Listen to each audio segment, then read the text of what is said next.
Hi, my name is Dana Smiley Stevens, and this is my reflection on the neuromarketing reading and video.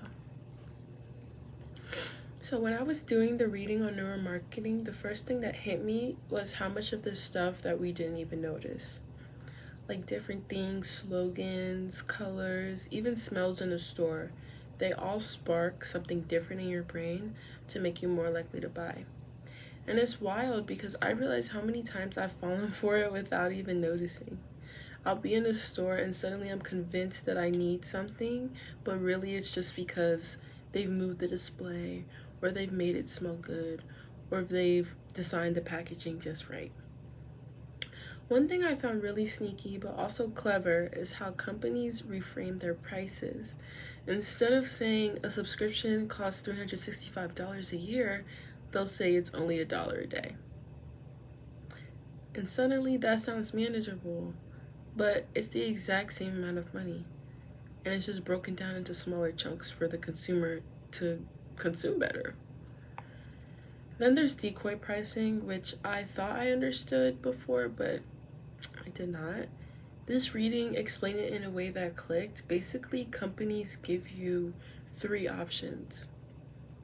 The cheapest feels too bare bones, the most expensive feels like overkill.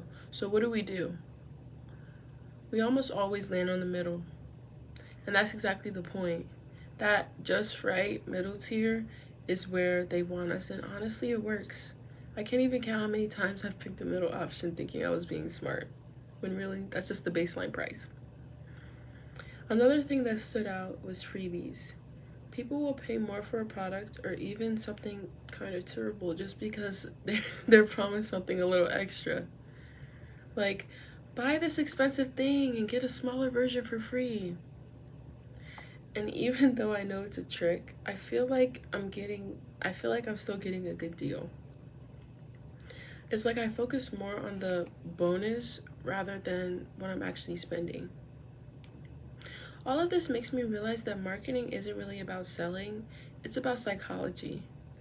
They study how our brains react, and then they build their strategies around that. And honestly, it makes me laugh at myself a little because I think about all the times I've walked out of a store with stuff that I never even planned to buy, stuff that wasn't on my list, and then the stuff that's actually on my list didn't get bought. Neuromarketing really shows how easy it is to be influenced, even when we're making rational choices. And learning about it feels like pulling back the curtain. It makes me more aware. It also makes me wonder how many times I've already been got without realizing it.